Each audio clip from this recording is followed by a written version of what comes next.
Every 2 seconds, one person on this planet suffers a brain stroke. A stroke is a brain attack, just like heart attack. Stroke has already reached epidemic proportions. Globally, 1 in 4 adults over the age of 25 will have a stroke in their lifetime. Good thing is, about 80% of these strokes can be prevented if you take your health seriously. In this video, I'll tell you everything you wanted to know regarding the brain stroke. And if you stay till the end of this video, I will give you 8 steps you can take to avoid stroke and be healthy. This is a long video to cover the main points on this stroke. It's worth your time, friends. Take a cup of coffee and join me.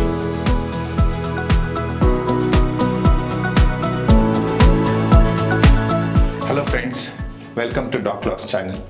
I am Dr. Arun Naik, a doctor for 30 years and a neurosurgeon for 20 years now. Dialogue with your doctor is called Doclogue. In this channel, we have Doclogues related to brain and heart health, lifestyle diseases, cancer, spine health, and preventive health. We also give here simple, effective tips and tricks to put you on the positive side of your health. With that said, let's get started. Why stroke is so dangerous? Well, stroke is the sudden neurological deterioration due to a sudden change in the blood supply to brain.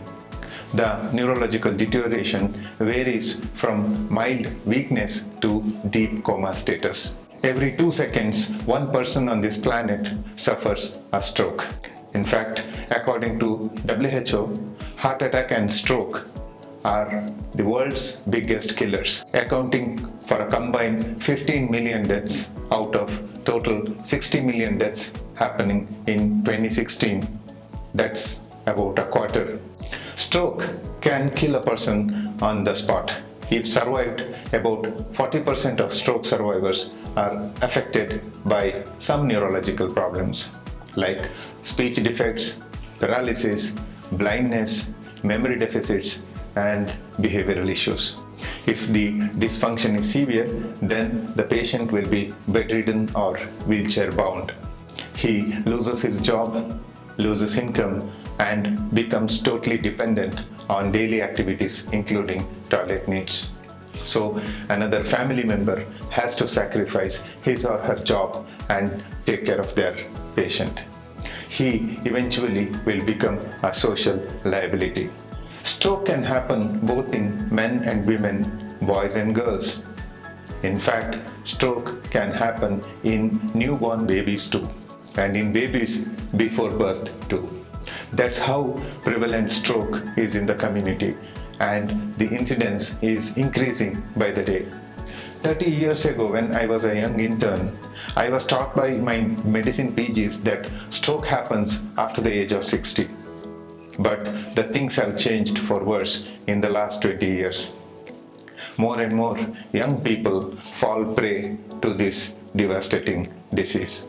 An entity called stroking young means stroke before the age of 49 is increasing year by year, thanks to increased sedentary lifestyle, obesity, and smoking.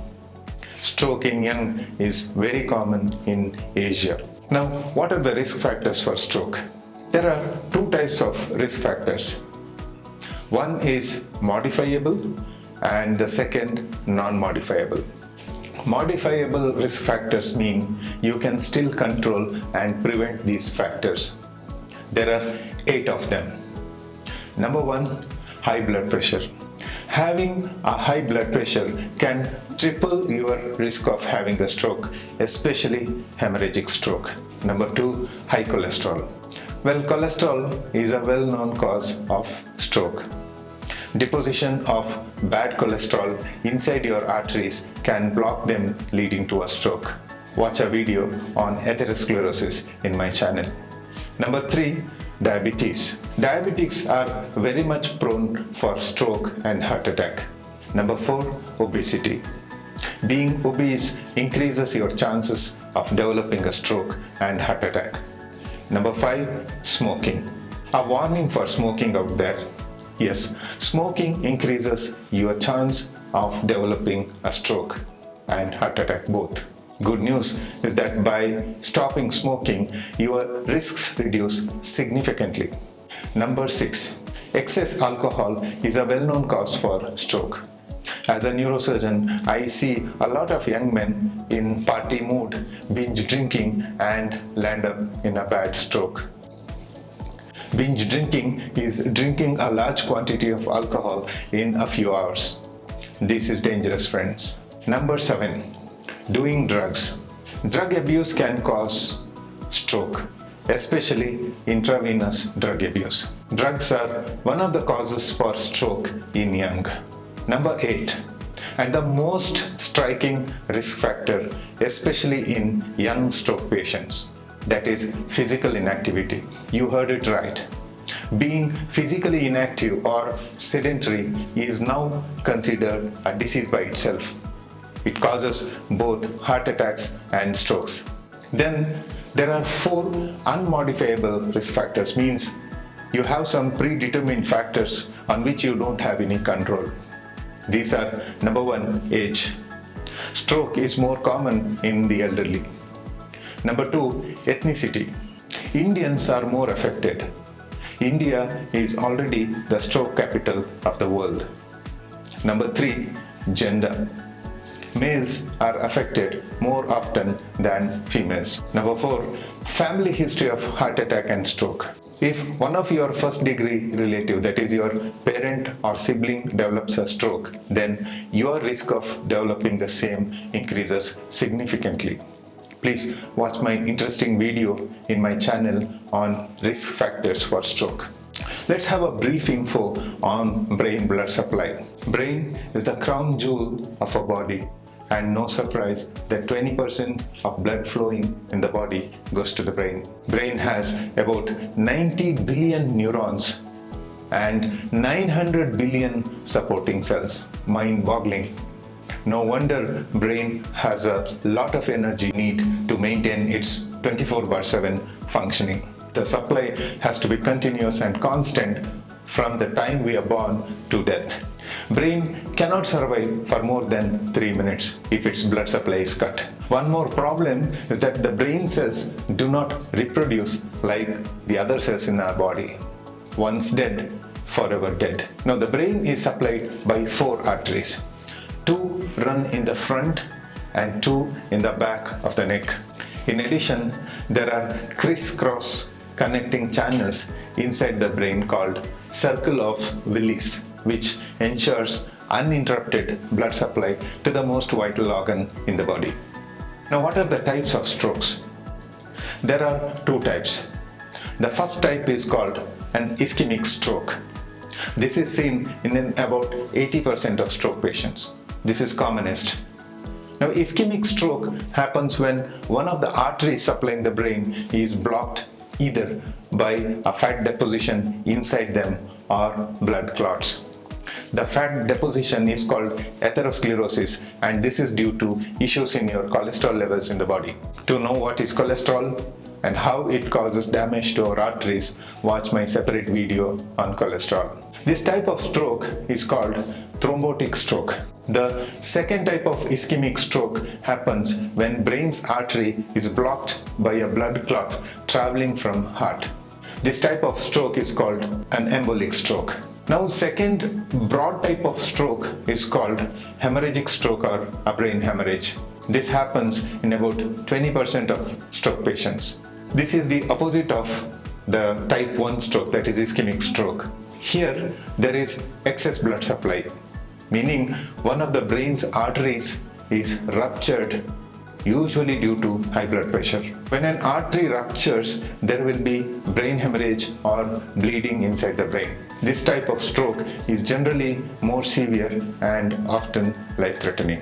About 10% of brain hemorrhage patients die at home. This is one of the commonest causes of sudden death other than the heart attack. Friends, here I have to add 2 more major topics on stroke. One is TIA or transient ischemic attack, and the other one is stroke in young. What is TIA? A transient ischemic attack is often called a mini stroke. but it's really a major warning of a future stroke in a miniature form. It's due to a temporary blockage of blood flow to the brain. A TIA usually lasts only for a few minutes and doesn't cause any permanent damage usually. About 1 in 3 people who have a transient ischemic attack will eventually have a stroke, with about half occurring within a year after the transient ischemic attack. A transient ischemic attack can serve both as a warning of a future stroke and an opportunity to prevent. Watch my separate video on mini strokes in Doclogues channel. What is stroke in young? Stroke happening in ages between 15 to 49 is called stroke in young. This is absolutely worrying picture for the society. Overall, stroke in elderly is slowly decreasing, at least little bit, but stroke in young is increasing by the day. This is a topic by itself, and watch my video on stroke in young on my channel. Younger people have different set of problems which cause strokes in them. Now, what are the signs of stroke? The signs of a stroke depend on where it takes place in the brain and how big is the damaged area is. Ischemic stroke is painless. A person soon realizes he is unable to move his limbs or face. In hemorrhagic stroke, the person suddenly develops severe splitting headache with vomiting and may slip into a coma. Other effects of stroke are paralysis or weakness in arms and legs, language problems like speaking, understanding, reading, writing, swallowing problems, vision problems, losing bowel and bladder control, problems with memory and thinking, and squinting in eyes. These stroke signs are lucidly put down for the benefit of general public in the form of FAST. What is FAST? F is for face. In the face, there will be sudden drooping of the side of the face or sudden deviation of the mouth causing facial asymmetry. This facial asymmetry will be dramatic and difficult to miss. Something like this. Now, A for arms. There will be sudden weakness of hands and legs. They may drop whatever they were holding, or they may collapse while walking. A simple test to ask them to do is just ask them to outstretch their upper limbs like this for some time. You will notice one of the arms will drop down like this. This means there is weakness of that limb. Now, S for speech. There will be sudden problem in speaking. You may notice your friend talking like this. Suddenly, he will give a blank look and mumble a few indistinct words or sounds. Something like this. Now, the last and the most important factor in stroke is T. T for time. Act fast and seek medical advice immediately within a few minutes, because every minute counts. For every minute wasted, 2 million brain cells die forever. More cells die means less chances of survival. So remember the word fast and act fast. What to do when someone near you has signs of a stroke? We tell, do it fast, act fast, seek medical attention immediately. Shout out, shout for neighbors and friends, seek a vehicle immediately. If too sick, then seek an ambulance. Next question is where to shift.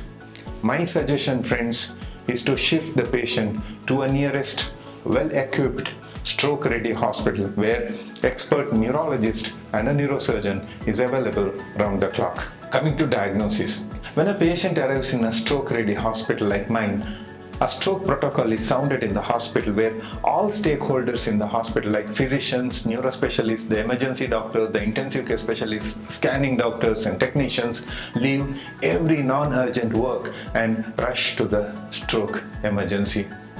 The patient is evaluated and resuscitated with medications. About 5 minutes are taken for this. The patient will be wheeled into the scanning facility in next 5 minutes and the scan is done. So in 10 minutes of his arrival, we doctors know the diagnosis. This is the working of a stroke-ready hospital. Once the diagnosis is made, treatment is started immediately.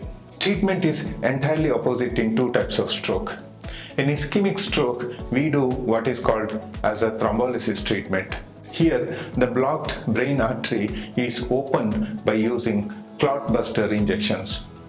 If the block is severe, then we do a mechanical thrombectomy, a procedure wherein a small caliber catheter is placed in the thigh and the brain artery is entered. The clot or debris is removed by mechanical means inside the catheter. So this is minimally invasive technique and it is called an angioplasty. In some cases, a brain surgery may be required to remove pressure inside the brain. This procedure is called decompressive craniotomy. As I already told, time is brain and every minute counts. This thrombolysis or thrombectomy treatment is possible if the patient reaches the hospital within 3 hours of first sign of stroke. Remember, within 3 hours. If a patient arrives late, then we give only medications to improve the blood supply. Chances of a good recovery is less in such a treatment protocol. In hemorrhagic stroke, as I told you, there is active bleeding inside the brain causing death of brain cells. Here, the treatment is different. As early as possible, the bleeding has to be stopped. Now, if the brain hemorrhage is smaller, then we give injections to dissolve the blood clot. If larger, then a brain surgery is the only ray of hope. We do a surgery called craniotomy and evacuate the hemorrhage. When a brain artery is ruptured, then we close the ruptured artery and stop the bleeding. What happens after the treatment? After the treatment, the patient is wheeled into the ICU and the treatment continued. Once improved, he is shifted to the ward. Active physiotherapy is started. He will be given speech therapy, physiotherapy, and walking training. Finally, released from the hospital with medications often to be taken for life. Now, as I told you, there are 8 steps of stroke prevention. These are my personal 8 steps which I always recommend to all my students and patients. I'm gonna give you an awesome news. 80% of the strokes can be prevented. Yes, 80% of the stroke can be prevented with simple steps. These are called 8 steps to stroke-free life. Number 1, control your blood pressure. High blood pressure is undoubtedly the number 1 cause of stroke. High BP can cause both ischemic stroke and hemorrhagic stroke. So take good steps to reduce your blood pressure. Many young people will not know that they are hypertensive. So definitely undergo periodic health checks. Reduce the salt in your diet to not more than 1.5 grams a day. That's about half a teaspoon. Number 2, stop smoking. Your risk of stroke doubles if you use tobacco. Nicotine in cigarettes raises blood pressure and carbon monoxide in smoke lowers the amount of oxygen your blood can carry. Even passive smoking also can raise your chances of a stroke, so be careful. Smoking also raises your levels of a blood fat called triglycerides and lowers your levels of good cholesterol or HDL cholesterol. What is more important is that smoking thickens and narrows the blood vessels and damages their lining, causing blood vessel blockages. Most smokers need several tries to quit. Approach each attempt as bringing you one step closer to successfully beating the habit. There is a good news. Stopping smoking has shown to reduce the risk of having a stroke as early as 1 year after stopping. That's an awesome news. So smokers, please kick that butt totally, completely, as early as possible. Number 3, manage your heart ailments. An irregular heartbeat called an atrial fibrillation or AFib causes some strokes caused by blood clots. AFib makes blood flow slower in our heart where it can clot. If that clots travels to your brain, it can cause a stroke, an ischemic stroke. You can have AFib because of high blood pressure, plaques in your arteries, and heart failure.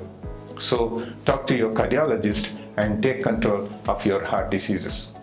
That takes me to important step number 4. Lose weight. Obesity and its associated disorders like high blood pressure and diabetes raises your risks of having a stroke.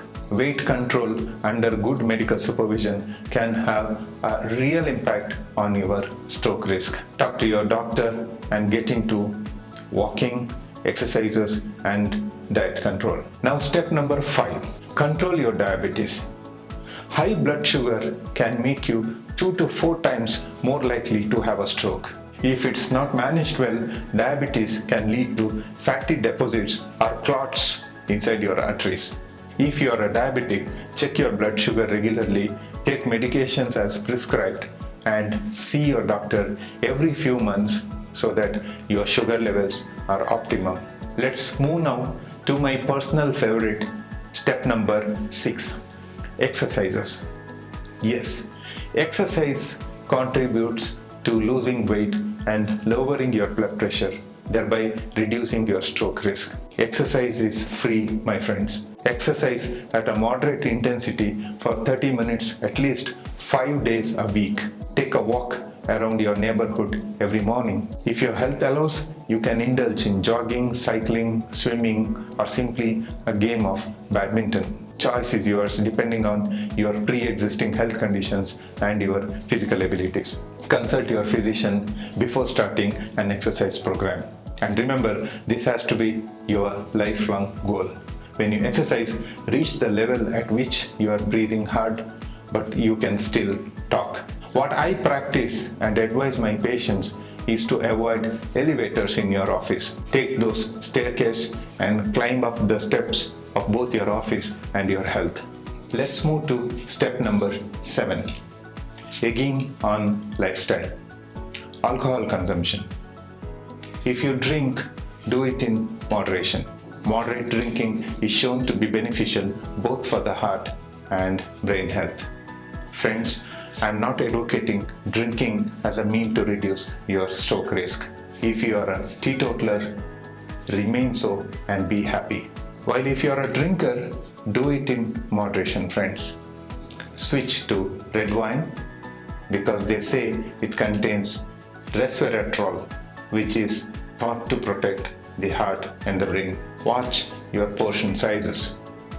A standard size drink is 150 ml of wine, 360 ml of beer, or 45 ml of hard liquor like scotch. With that, we have come to the last and the most important step, diet. Healthy eating can lower your risk of a stroke and help you shed weight if you need to. Consume fresh fruits and veggies like broccoli and spinach every day. Fish is an excellent source of omega-3 fatty acids which are brain healthy and heart friendly. The same omega-3 fatty acids for vegans can come from avocados, walnuts, almonds, and pumpkin seeds. Choose lean proteins like chicken and avoid those red meat like beef or pork. Consume high fiber foods. Stay away from trans fats and saturated fats of fast foods, junk foods, and fried food. Stop those high calorie sugary drinks which cause insulin surges and inflammation. And this inflammation in the arteries is linked to both stroke and heart attacks. Cut your salt and avoid processed foods. They are often loaded with salt which can raise your blood pressure. Friends, I think this video is already a long one. I can talk on stroke for a whole day. Remember, I am a neurosurgeon. Don't miss my other videos on stroke risk factors, prevention, early warning signs, and treatment. Please take these 8 steps to escape heart attack and stroke. Thank you for watching this video. I hope you like the content presented. Please like and share this video with your dear and near ones. to put them also on the positive side of health. If you are new here, please subscribe to Doclogues channel and join the dialogue with Dr. Doclogues. Press that bell icon to get instant notifications of my new videos. Please leave your comments in the comment section. If you or your loved ones ever had a stroke, please mention what steps you took, what treatment you took, and what prevention methods you are adapting. And that will be definitely an interesting thing for all of us. I'll be back with another interesting Doclogue soon. Till then, feel awesome, live awesome, and take good care of your health.